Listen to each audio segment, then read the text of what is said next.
Gambling problem? Call 1-800-GAMBLER. In New York, call 877-8-HOPE-NY or text HOPE-NY. That's 467-369. In Connecticut, help is available for problem gambling. Call 888-789-7777 or visit ccpg.org. Please play responsibly. On behalf of Boot Hill Casino and Resort in Kansas, 21 plus age and eligibility varies by jurisdiction. Void in Ontario. New customers only. Bonus bets expire 168 hours after issuance. For additional terms and responsible gaming resources, see dkng.co/audio.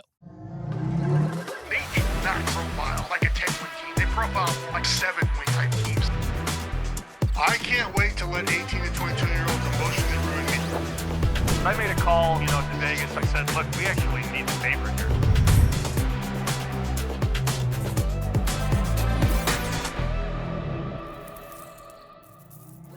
Welcome to Bear Bets, presented by DraftKings Sportsbook. DraftKings Sportsbook, the best place to bet touchdowns this week.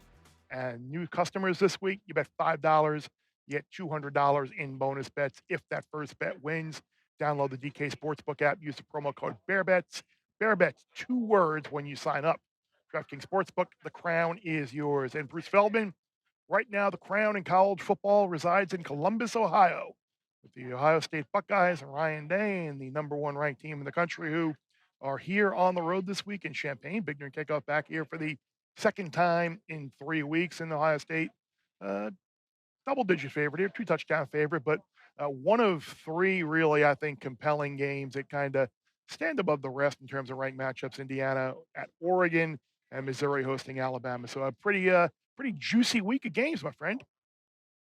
It is. Let's start with the game you've got. It's interesting to me just in that obviously Illinois got blown out by Indiana. Thought they played much better when USC came in there. Obviously, you guys saw that. Thought they battled and they were much more physical than the Trojans. To me, Bear, this is a bad matchup for Illinois. You have Illinois, which has the worst pass defense in the Big Ten, going up against the best group of receivers. Julian saying the quarterback has played terrific. It's not just Jeremiah Smith. Carnell Tate looks like he should be an All-American too. The O-line is playing really well. I like Luke Altmaier, the quarterback at Illinois, but Bear, man, I think it's going to be hard unless they get a bunch of turnovers like they did against Duke. But Duke is in Ohio State. Do you think there's a real chance that they're going to keep this close, much less win the game? I don't think they can win the game. I think maybe you get a backdoor cover potentially. I did not lay or take 14. I might look at an Ohio State team total over because you're right. You look at the Illinois season so far, and Illinois fans get upset when you bring it up, but it has been the story of turnovers. If you look at ranks among Power 4 teams, they're a plus 42 in points off turnover differential, best amongst Power 4 teams. Opponents have lost 8 fumbles. That's an incredibly high number for this early in the season, most in the Power 4. 52 points off turnovers, most in the Power 4, and they're plus 7 in turnover margin. So I don't think the way Ryan Day and Brian Hartline are going to call this game are really going to allow for a lot of bad plays on the road here. With the Ohio State defense against an Illinois offensive line, which has allowed the second highest number of sacks in the Power 4 and a sack rate of 11%, which is 131st in the FBS. It was the same kind of thing, though, last year we talked about with Illinois. Like they did not stat profile out to be a 10-win team, but there they were at the end of the year with 10 wins. But you look at a big dog like this, and you can look last year with Illinois, 14-point dog a couple times at Penn State. Oregon, they scored 9 and 7 points. So we'll see what happens here Saturday. I don't think the Illini can win the game.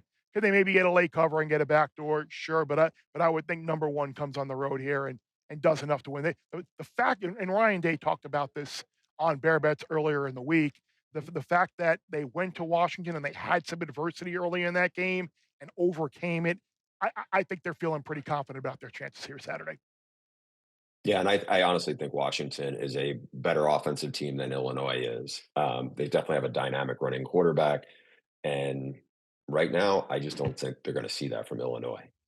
Bear, even bigger game in the Big Ten, even though it seems weird because we're talking about it being Indiana, but Kurt Cignetti has elevated that program so much so fast. And now they're on the road against Oregon. You have two quarterbacks who have emerged as Heisman favorites. Dante Moore at Oregon looked terrific all season. Fernando Mendoza, the transfer from Cal, has looked amazing. Mendoza, 14 touchdowns, 0 picks at home. His only interception came on the road, and that was not as tough of an environment or as talented a defense as he is going to see on Saturday at Autzen Stadium. The Ducks have a really, really impressive front four. They get after people. They're aggressive. I want to say Indiana's gonna keep it a game for 4 quarters, Bear, but I feel like this is the one that Oregon just outclasses them. Am I overstating maybe what the Ducks are, or do you think that Cignetti has a surprise for Dan Lanning? No, what you said, Jeff Schwartz said on Fair Bets early in the week when we were talking about this game. At what spot in the field is Indiana better than Oregon? And I think that's a fair question to ask. And I don't know if you can make a case really that there's anywhere that they are. You also alluded to Mendoza on the road, and that's kind of a thing with Indiana in general. Clearly, they got an Iowa type game at Kinnick and it's 13-13 late, and they got the short catch and run, broke a tackle, went for the touchdown. But you look at last year at Notre Dame in the playoff, at Ohio State in the regular season, the offense didn't do a thing. They scored a total of 32 points, blown out in both games, outgained by 141 yards a game, 3.5 yards a play. The first touchdown at Notre Dame came with a minute and a half to go, and it was 27-3. They scored on the scripted opening drive against Ohio State early on. The next 45 minutes were total domination, and Indiana didn't score again until it was 31-7. So whether that continues this year, we'll see. But I have my doubts as to whether Indiana can go on the road and win. Like it feels like Indiana is this week's Vanderbilt from a week ago, where a lot of people were on the road dog to keep it close. Give Vandy credit; they were in that game for a while, but ultimately, Alabama did get that late cover. It is interesting if you look at the history of top 10 matchups lately. Uh, if you like Indiana, you maybe just want to take them on the money line. Like if you go back to the 2022 championship game, the TCU Georgia blowout, there have been 37 top 10 matchups, and the spread has only mattered once. Only once has a favorite won the game, and you haven't covered the number. And that was in the playoff last year where Texas was up big and then gave away the lead against Arizona State and didn't cover. But in that stretch, you've had 14 underdogs win outright and a couple of pushes, but only once had you bet the favorite and lost ATS. So if you like Oregon, don't be afraid to lay the number. If you like Indiana, don't be afraid to take the dog right back on the money on the money line. I think a lot of times when you need a big upset, though, you need the favorite to help you. And the one thing about Oregon that I don't know if people realize, they've allowed 1 sack this year and they've turned the ball over once. That you're not going to get help from Oregon.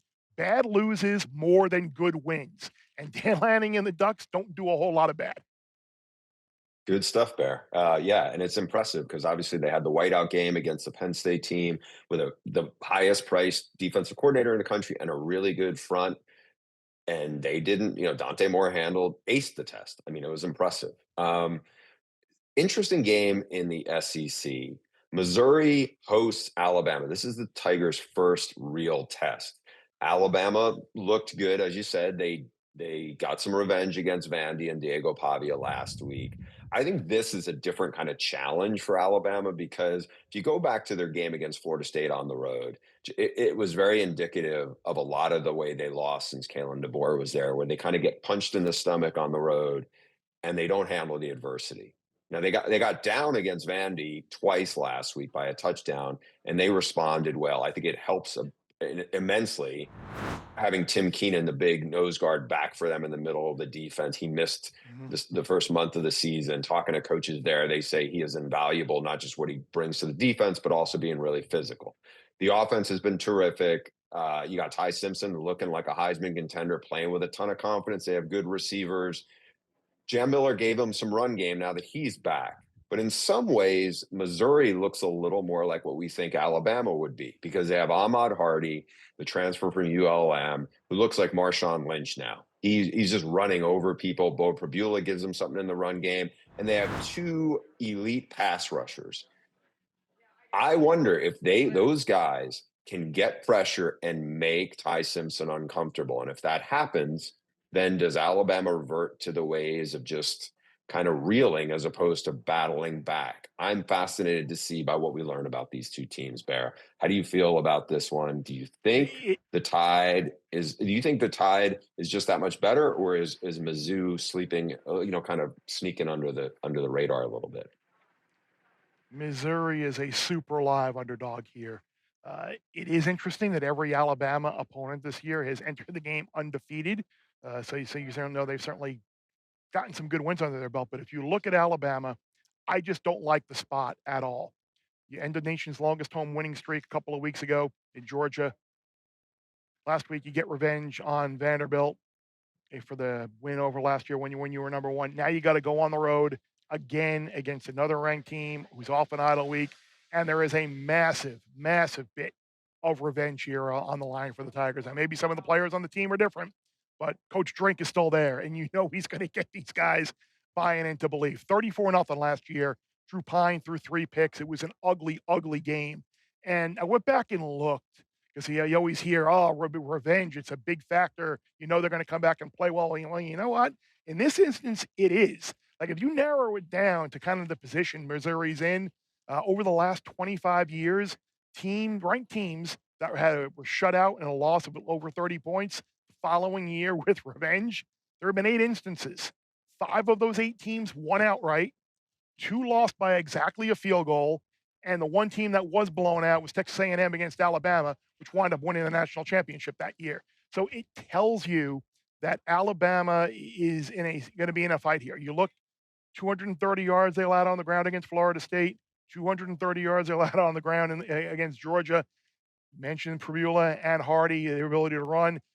Look, I don't think people really know how good Missouri is because they really have in South Carolina kind of flamed out. Kansas isn't really what we thought they would be. This is a great opportunity for Coach Drink and Missouri to really announce their mark on the college football landscape. What's interesting in both Eugene and Como, the last couple of years, last 3 years plus, the 2 best home winning records are Oregon. Tied for second is Missouri. You got Missouri as a slight home dog, and Oregon also a home favorite against a fellow top 10 opponent. So we'll see if that home field matters this week. Who knew Faroe Field was a chamber of horrors? Good stuff, Bear. All right, Bear, let's get to the walkthrough. We bring in our favorite, Sammy P. He's always got some great nuggets. Let's talk Red River. Sammy P, OU is listing their Heisman contending quarterback, John Mateer, who we did not expect to be back till maybe the next game at South Carolina. He's practiced this week. He's listed as probable. What do you think of that? Well, first and foremost, I don't believe college coaches, especially in the SEC. We saw Lane Kiffin do this earlier this season. Austin Simmons was probable on the injury report and then didn't play. So just be careful thinking Mateer's a full green light. We also don't know, Bear, how is this bone? How is it healed? It's his right thumb, which he grips the ball with and has to drive through throws. That surgery happened 16 days ago. I talked to our friend John Murray at the Westgate. He said the bettors don't care. They're betting Oklahoma like Mateer is in and like he's 100%. Be careful. Yes, I mean, I don't see it at all. You mentioned the Austin Simmons deal. You had the Dylan Gabriel situation from a couple of years ago where all week long we had heard he wasn't playing. And then the morning of the game, he's out there taking warm-ups and his helmet's on, and everybody's saying all choice words to us about, yeah, Gabriel's out there. And then he comes out and it's pretty close and doesn't play. Yeah, I think this is pure gamesmanship. It's funny. I was talking with Mark Ingram earlier in our big noon production meeting, and he mentioned that he broke that bone in his thumb in the NFL. And he said it was like minimum, it was like 3 games that he had to literally be out. So I think it's all gamesmanship. And I don't know about you, Bruce. Like, if I'm a Texas defender and I see him out there, like, I am going for that thumb every single time he carries the ball. So I don't know how we can throw it. It's kind of like that line from The Natural where they're trying to pay Roy Hobbs off to not sit in the to not play, and they're like, hey, yeah, he's better off with this inside. He's better off he's more valuable to us in the lineup than out. And besides, we're $20,000 richer. Like, I don't expect to see him out there being very productive tomorrow, if at all. Being productive out there and expecting to see him could be two different things. Somebody on their staff had told me a few weeks back that they were optimistic he'd get back for the next game, South Carolina. But but they couched it, said, look, we'll see what happens after he has the surgery. Everything I've heard about him is he's a super tough kid. I think he's going to want to try to play. Now, whether he's able to go very long could be a different story. We know our friend Mark Ingram, super tough guy too. The thing that jumps out at me here is Texas has been dreadful on both sides of the ball, but especially on offense, especially on the O-line. And now they're going to play the number one defense in the country. They're really aggressive with what Brent Venables is doing. Interesting. I'm not surprised why the line is what it is, given how poorly Texas has looked and given how good, honestly, Oklahoma's defense has looked. Guys, obviously OU is a big story this weekend, but Sammy P, I know you want to talk about the ODU, because after the Monarchs lost the opener to Indiana, they've gone on a bit of a roll, and I know you're excited about them. They've been crushing teams, crushing. They just beat Coastal by 40, and Coastal was well rested, ready to go, 47-7. Actually, if you bet Old Dominion early in the week, they're 5-0 ATS. The problem is the market has caught up there, and guys are starting to catch on. Bettors are betting Old Dominion throughout the week. Perfect example. This week, the line opened 12 against Marshall. It's now 14.5. If it lands 14, the openers are going to win. The late chasers are going to lose. But Marshall, very bad against the run, very bad against play action. One bettor in Vegas, Tommy Lorenzo, who I adore, tells me his number is 20 on the game. So he thinks while the books have caught up, they haven't caught up enough on Old Dom. Yeah, and I'm not sure they have either. You look at the game against Indiana, which they were in it for a good part of the game. You go on the road and you blow out Virginia Tech, and that ultimately cost Brett Frye his job. And then a couple of blowout wins in conference play there. So look, now you're going on the road conference play, but this is a Marshall team that is completely different from the team we saw last year. It's just the me part of it. I have problems laying 14.5 when I know I could have gotten a better number earlier in the week. So I wouldn't be laying it here, but I certainly don't have an issue with anybody who has. All right, guys, this is a team that is not playing this weekend, thankfully for them, but they are a program that everybody around college football and really around football is buzzing about. It is Bill Belichick's dumpster fire in Chapel Hill. They're off this weekend. We at The Athletic did a huge story on them just on Friday morning about why it is so incredibly dysfunctional. Sammy P, I'm guessing you're looking at this Power 4 program a little differently than the rest of the ACC and everybody else in that world. I power rate 130 some odd teams, right? That's the FBS level. Coming into the season, I had Carolina 73rd in the country. Right now, I have them 101st. Bruce, they are behind Temple, behind Western Michigan, behind Air Force, and behind Georgia Southern. Bear, I don't think they had that in their thought process in Chapel Hill. I don't think they thought it would be this bad this early. No, and I think the earlier you caught on, the better. Like, I think everyone saw that early opening drive against TCU and was like, oh my God, wow, this is going to be, and then it was just a boat race the rest of the night. And I think if you got ahead of it and you were able to maybe get some adjusted win totals and go under, and then realize how bad this team was, and the Clemson game, the last time they set foot on the field, like, you knew early on, it was, you could lay whatever you wanted to in that game. And I think the issue here is, like, you've seen them against Clemson, they've gotten blown out. You've seen them against UCF, they've gotten blown out. The Power 4 teams they have played, they have been complete TCU. They've been non-competitive. So it's like, where do you go from here? And Bruce, I think it was your story where like some group of 5 coaches and recruiters and people, administrators were saying, like, Carolina's like, we're battling us for some of these players. So it's clear, I think North Carolina's a little lost right now, not only on the field with the players that they have, but kind of like in roster construction and kind of like trying to manage. Like, is this not the NFL? This is like, I don't want to call it the Wild Wild West here in college football, but it seems like there's still really trying to learn on the fly here, and it isn't going well.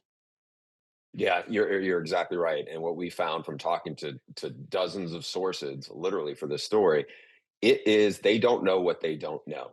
And Belichick trusted a longtime friend of his, Mike Lombardi, to be the GM. He's actually the highest paid GM in college football, and as one source told us, he's actually the worst GM in college football too. And that's a hard double to pull off.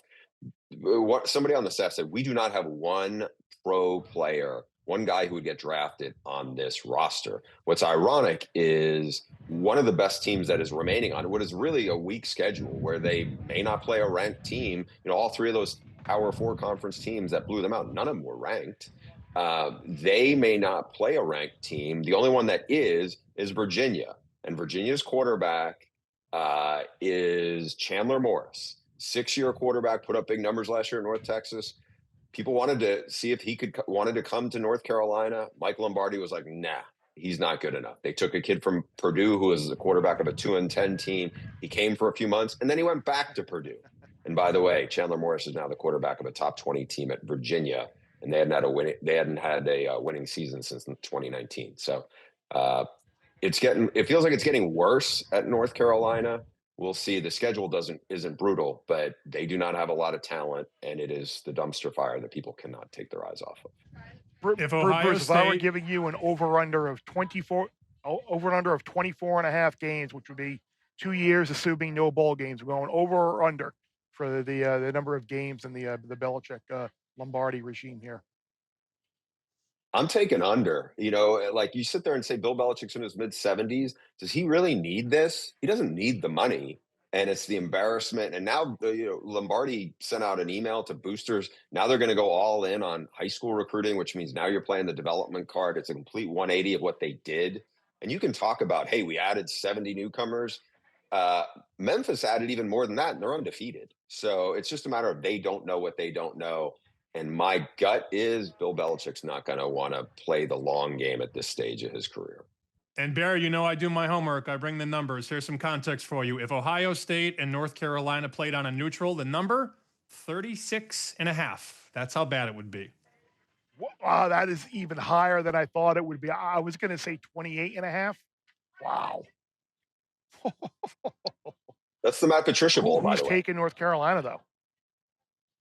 I like it.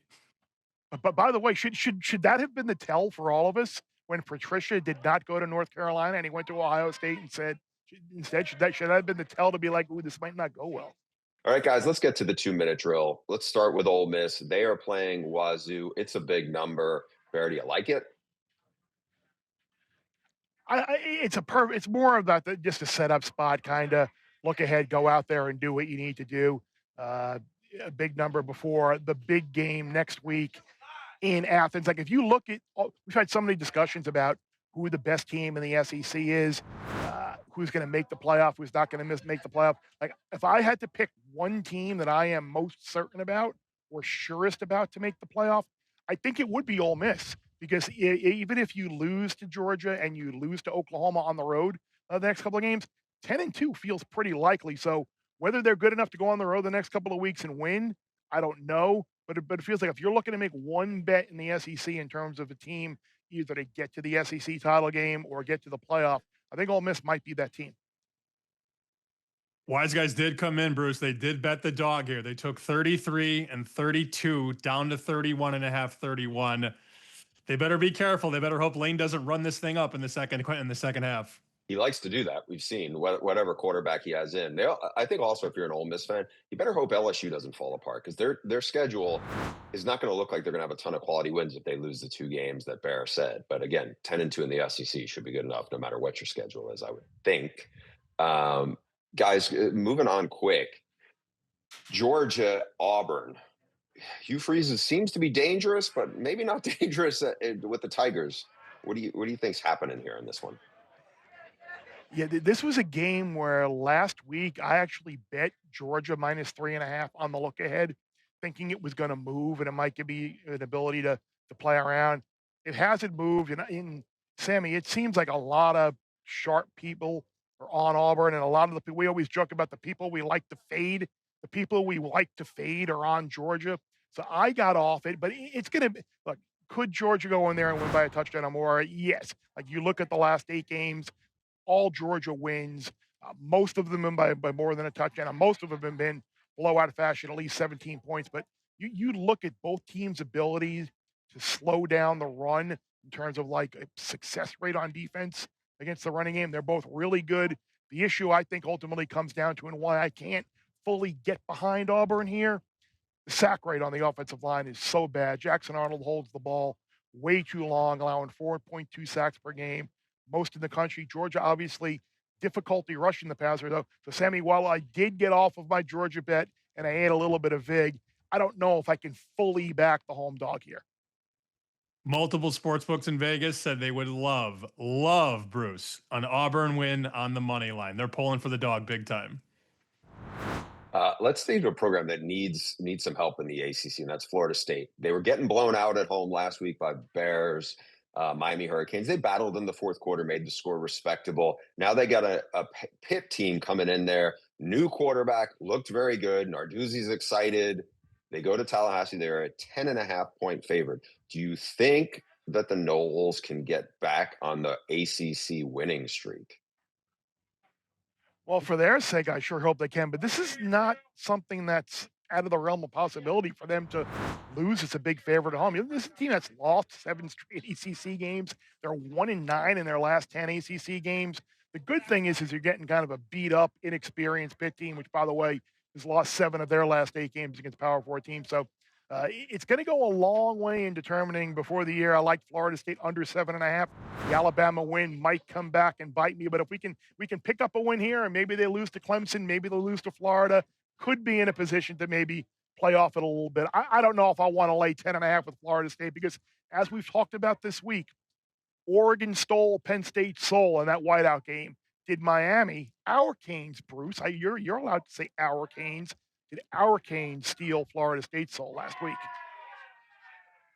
I will say it's going to be a little easier for Florida State to move the ball against Pitt than it was against Miami and Ruben Bain, Bruce. That much is clear. Yeah, I agree. I'll say this. Unlike, I know Penn State kind of made it interesting against Oregon. I just feel like they're in a different headspace than what Penn State seems to be. And they're certainly not going to look as bad. I can't imagine they would look as bad as Penn State did out here at the Rose Bowl last week. So I don't know. If I was an FSU fan, I feel pretty good. By the way, Pitt seems to be the most wildly unpredictable program in the country right now. So I think that bodes well for the Noles as well. Yeah, that sounds about right for what you'd expect out of a Pat Narduzzi team.